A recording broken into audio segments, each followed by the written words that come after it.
Hallelujah. आप सभी को जय मसीह की। परमेश्वर का धन्यवाद करते हैं कि परमेश्वर ने एक सुंदर समय को एक बार फिर से हमारे जीवन में रखा।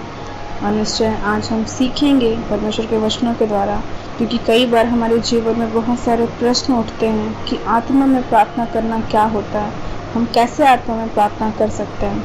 हालेलुया। आत्मा में प्रार्थना करने का उल्लेख पवित्र शास्त्र में 3 बार दिया गया है, जो कि मिलता है 1 कुरिन्थी 14 अध्याय उसके 15वें वचन में। अतः क्या करना चाहिए कि मैं आत्मा से भी प्रार्थना करूंगा और बुद्धि से भी प्रार्थना करूंगा, मैं आत्मा से गाऊंगा और बुद्धि से भी गाऊंगा। हालेलुया।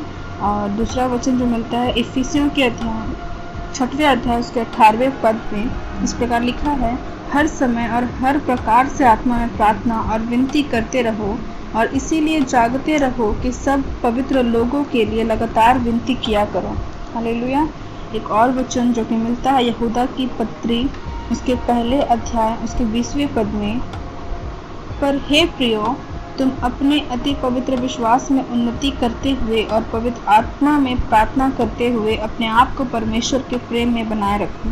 हालेलुया। इसका मतलब है कि कुछ लोग आत्मा में प्रार्थना करने का अर्थ अन्य अन्य भाषाओं में प्रार्थना करने से ले लेते हैं। मूल ग्रीक शब्द जिसका अनुवाद आत्मा में प्रार्थना करना किया गया है, उसके कई भिन्न अर्थ होते हैं, जैसे उसके माध्यम से, उसकी सहायता से, उसके संबंध में, उसके अधिकार में। परंतु गौर करने वाली बात यह है कि एक का भी अर्थ या भाव अन्य भाषा में प्रार्थना करना नहीं होता।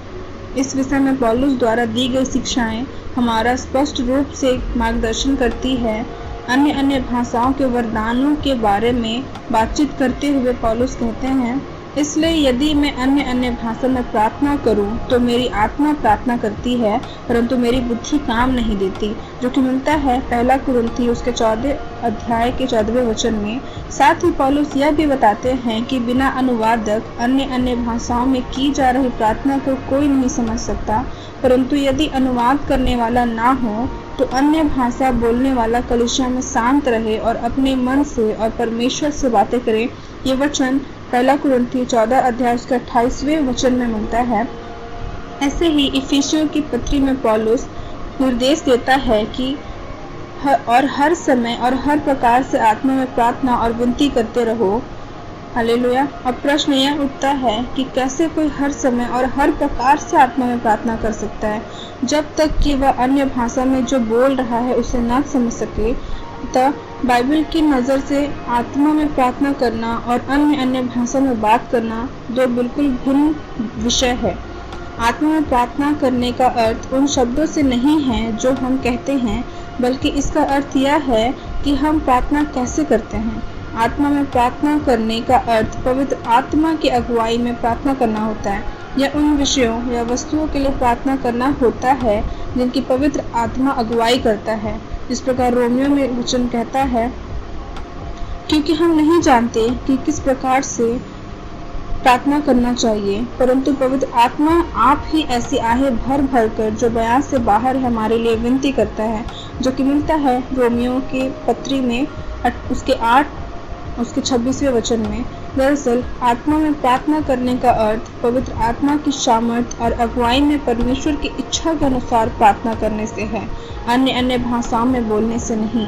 आत्मा में प्रार्थना करने का व्यवहारिक अर्थ अपने मन में प्रार्थना करने से है, जिस प्रकार 1 कुरिन्थी उसके 14 अध्याय वचन बताता है, इसलिए यदि मैं अन्य अन्य भाषा में प्रार्थना करूं तो मेरी आत्मा प्रार्थना करती है, परंतु मेरी बुद्धि काम नहीं देती। इसी प्रकार की मन में प्रार्थना करने का एक उदाहरण पौलुस द्वारा दिया गया है, जो कि मिलता है कुलुस्सियों की पत्री उसके 3 अध्याय उसके 16वें वचन में। और अपने अपने मन में अनुग्रह के साथ परमेश्वर के लिए भजन और स्तुति गान और आत्मिक गीत गाओ। इस प्रकार की प्रार्थना मार्ग में चलते हुए, काम करते हुए, वाहन चलाते हुए तथा किसी भी समय कहीं भी अपने मन में की जा सकती है। यह साफ है कि मन में की जा रही प्रार्थनाएं भी पवित्र आत्मा के सामर्थ, अगुवाई एवं परमेश्वर की इच्छा के अनुसार की जा सकती है। केवल मन में प्रार्थना करने के द्वारा ही हम, जिस प्रकार इफिसियों की पत्री उसके 6वें अध्याय उसके 18वें वचन में लिखा है कि हर समय और हर प्रकार से आत्मा में प्रार्थना और विनती किया करो, इस प्रकार ये बताया गया है। हालेलुया। हमें पौलुस के जीवन में भी आत्मा की प्रार्थना करने का एक उदाहरण देखने को मिलता है, जो कि मिलता है पहला थिस्सलुनी उसके 2 पद उसके 9वें अध्याय में। इस प्रकार लिखा है, हमने इसलिए रात दिन काम धंधा करते हुए तुम में परमेश्वर का सुसमाचार प्रचार किया कि तुम में से किसी पर भार ना हो। पौलुस कलीसिया के सदस्यों को बताता है कि वो और उसके सहकर्मी रात दिन स्वयं ही काम धंधा करते थे ताकि उन्हें सुसमाचार फैलाने में किसी से धन मांगने की आवश्यकता ना पड़े। परंतु इसी पत्री में पौलुस आगे कहता है कि हम रात दिन बहुत ही प्रार्थना करते हैं। प्रश्न यह उठता है कि यदि पौलुस और उसके साथी रात दिन काम धंधा किया करते थे, जैसा कि पौलुस ने स्वयं बताया था, तो फिर वो कैसे रात दिन प्रार्थना कर सकते थे? क्या पौलुस कलीसिया से झूठ बोल रहा था? बिल्कुल भी नहीं। दरअसल पौलुस और उसके साथ सहकर्मी आत्मा में प्रार्थना करने के रूप में रात दिन काम धंधा करते हुए अपने मन में काम करते करते रात दिन प्रार्थना भी किया करते थे। पौलुस ने आत्मा में प्रार्थना को मन में प्रार्थना करने के लिए एक रूप के अलंकार के रूप में उपयोग किया है। अतः यह स्पष्ट है कि आत्मा में प्रार्थना करने का व्यवहारिक अर्थ अपने मन में प्रार्थना करना होता है, अन्य भाषा में प्रार्थना करने से नहीं। हालेलुया। आप सभी को इन वचनों के द्वारा आशीष मिले। पुनः चैन